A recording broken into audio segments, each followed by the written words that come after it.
Potosí y Porco, que eran centros industriosos. Y la zona amazónica, donde no encontraron oro, o era muy difícil, porque había que entrar por río, porque es una civilización y una cultura hidráulica, la penetración hacia la Amazonía fue mucho más débil, mucho más laxa. En verdad, la Amazonía era, como decimos acá, una zona de frontera viva, a veces con penetración, a veces con retiro de parte de la presencia y de la invasión europea. Y cuando se hacía presente era de la manera en cómo siempre trataban los colonizadores. Este es un relato de 1590 y relata cómo entraban a la Amazonía las veces que entraban las tropas invasoras. Está hablando de un español, Ñuflo de Chávez, fundador de una ciudad boliviana, y dice: entró y halló una provincia que la llamaron de la de los chiquitos, con 8,000 indios dentro de una paliza, y el primer día que dio sobre ellos se retiró con pérdida de 14 compañeros y 800 indios amigos y muchos caballos que los mataron con la hierba que tenían los que se defendían, por cuyo riesgo lo dejaron con solo 40 españoles y los demás se volvieron al Paraguay, el cual, viendo que no podían pasar adelante por ser pocos, mandó a un extranjero a hacer una bomba de fuego y la echó sobre una casa, que la quemó y se abrazó a todo el pueblo que resistía y quemó toda la palizada, donde mataron a más de 6,000 indios, con lo que después de esto se fundó la ciudad de Santa Cruz. Era el método de tumba y quema de la colonización amazónica, mientras que en el lado de los Andes había que reclutar fuerza de trabajo para llevarlos a la mina. En la zona amazónica era tumba y quema, porque había que ocupar tierras. Si había que matar 6,000 indios, había que matarlos, y con una crueldad increíble. La zona amazónica ha sido una de las zonas de mayor mortandad, no solo por la forma criminal de asesinato masivo que llevaba adelante el colonizador, sino también por la amplia difusión de las enfermedades que trajeron los colonizadores. Si no te mataba el virus, la viruela, te mataba las bolas de fuego que quemaban las casas, las grandes casas donde habitaban nuestros antepasados en la zona amazónica.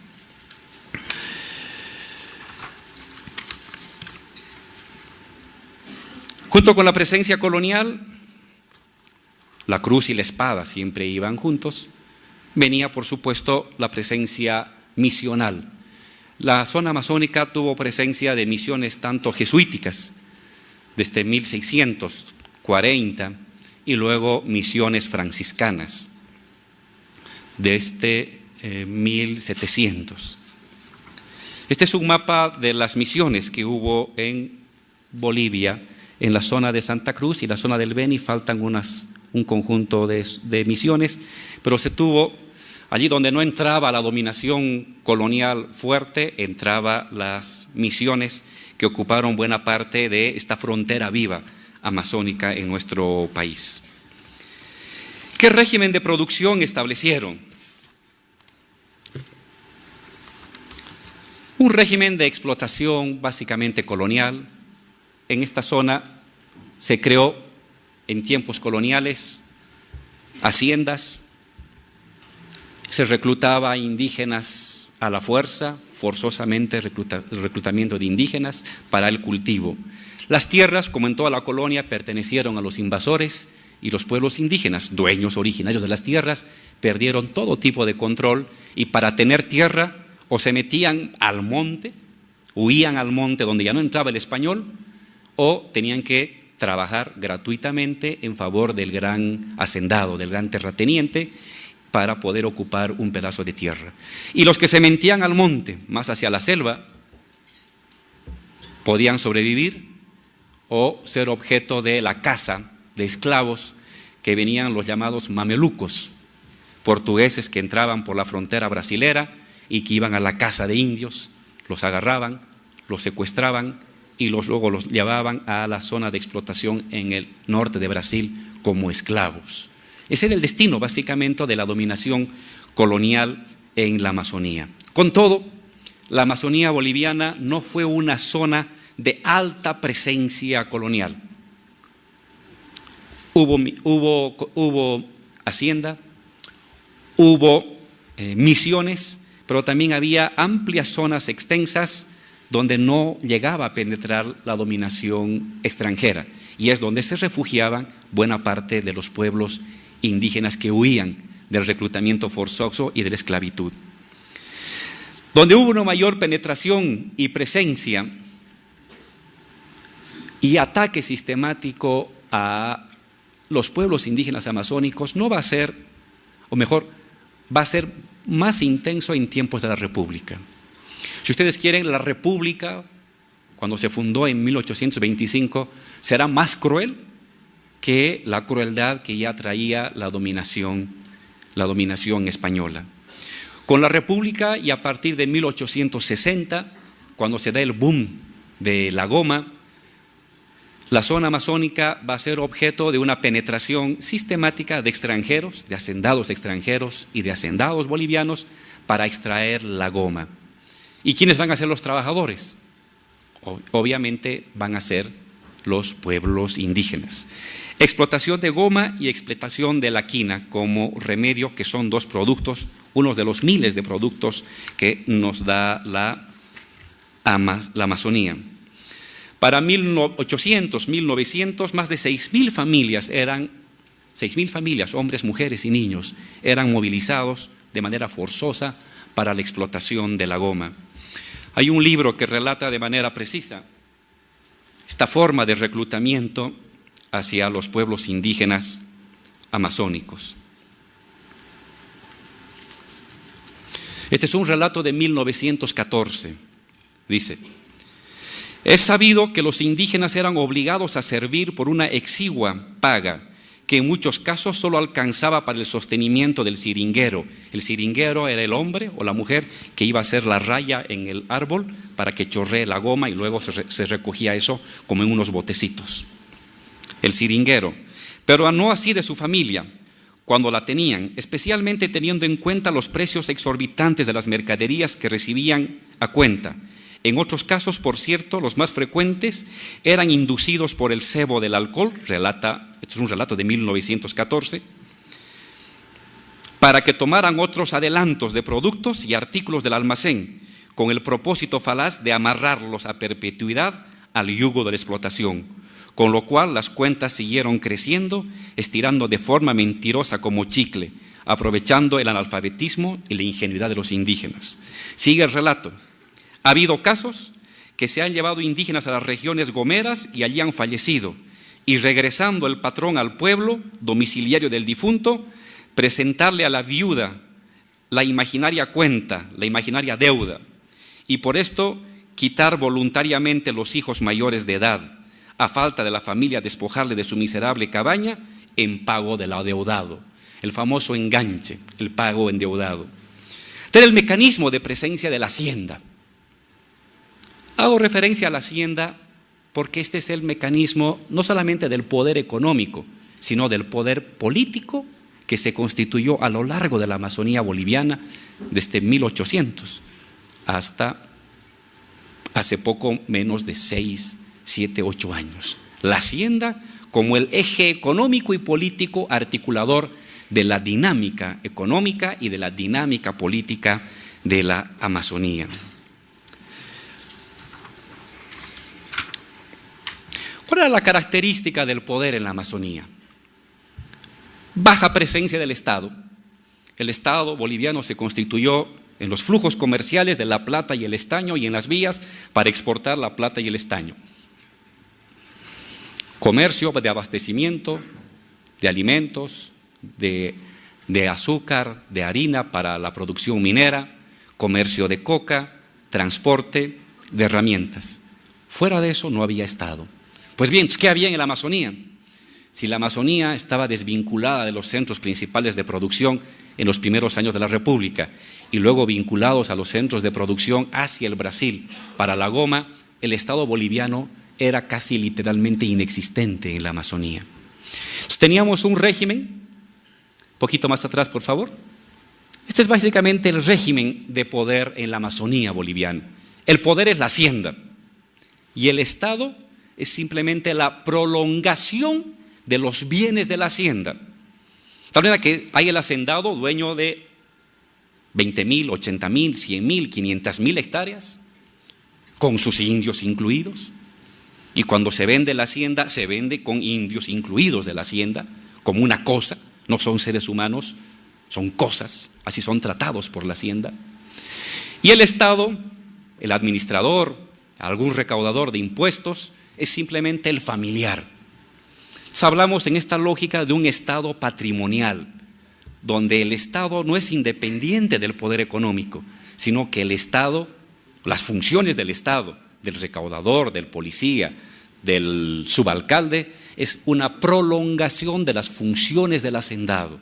Son los mismos familiares del hacendado los que luego devienen en funcionarios públicos. Entonces hablamos de un poder estatal patrimonial. El Estado se hace latifundio y el latifundio se hace Estado.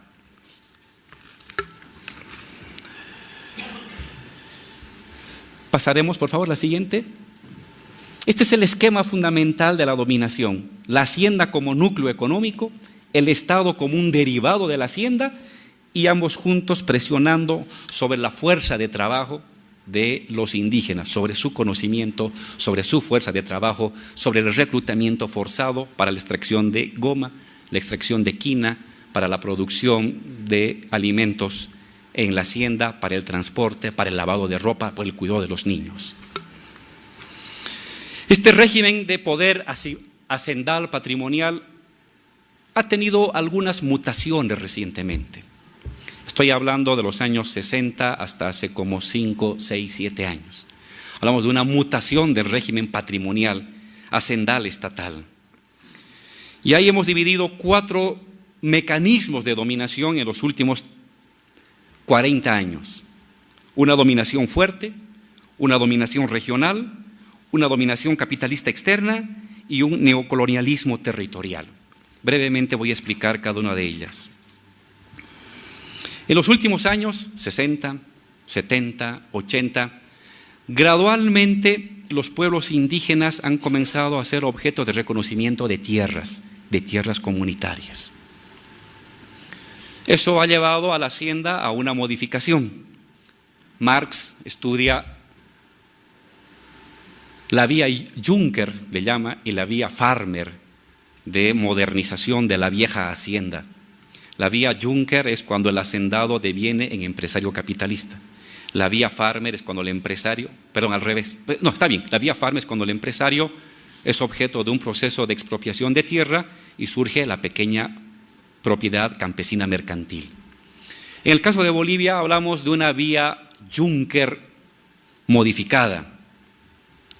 El hacendado, que antes tenía 500.000 de hectáreas, 500, 300.000, 100.000, 50.000 hectáreas, reduce sus propiedades, de 500.000 a 50.000, de 30.000 a 15.000, dando espacio a ocupación de pueblos indígenas que en los años 80, en los años 90, acceden a tierras comunitarias, pero el hacendado se va a ocupar de los procesos de intermediación y de procesamiento de la economía indígena. ¿Pasaremos? La economía indígena en la zona amazónica se basa en la tala de madera, hay harta madera, en la caza de los lagartos, de los cocodrilitos que tenemos en la Amazonía, de la recolección de castaña.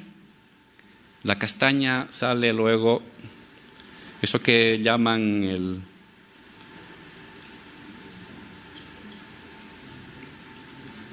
la almendra, tiene otro nombre que le dan, ¿no? Sale la almendra, el cacao, que es el chocolate, y la jatata, y también la caza, la recolección y agricultura en pequeña escala y artesanía doméstica. Ese es básicamente el esquema de la economía contemporánea de las familias indígenas de los pueblos y naciones indígenas en la Amazonía. Pues, ¿qué ha sucedido? Que los hacendados que han recortado sus tierras, no las han perdido, todas han recortado, ahora son los que procesan y llevan adelante la venta. Entonces, el hermano indígena tala un árbol. Era el método de tumba y quema de la colonización amazónica. Mientras que en el lado de los Andes había que reclutar fuerza de trabajo para llevarlos a la mina, en la zona amazónica era tumba y quema, porque había que ocupar tierras. Si había que matar 6.000 indios, había que matarlos, y con una cruz se defendían. Por cuyo riesgo lo dejaron con solo 40 españoles y los demás se volvieron al Paraguay, el cual, viendo que no podían pasar adelante por ser pocos, mandó a un extranjero a hacer una bomba de fuego y la echó sobre una casa, que la quemó y se abrazó a todo el pueblo que resistía y quemó toda la palizada, donde mataron a más de 6.000 indios, con lo que después de esto se fundó la ciudad de Santa Cruz. Está hablando de un español, Ñuflo de Chávez, fundador de una ciudad boliviana, y dice: entró y halló una provincia que la llamaron de la de los chiquitos, con 8.000 indios dentro de una paliza, y el primer día que dio sobre ellos se retiró con pérdida de 14 compañeros y 800 indios amigos y muchos caballos que los mataron con la hierba que tenían, los que Plotosí y Porco, que eran centros industriosos. Y la zona amazónica, donde no encontraron oro, era muy difícil porque había que entrar por río, porque es una civilización y una cultura hidráulica. La penetración hacia la Amazonía fue mucho más débil, mucho más laxa. En verdad, la Amazonía era, como decimos acá, una zona de frontera viva, a veces con penetración, a veces con retiro de parte de la presencia y de la invasión europea. Y cuando se hacía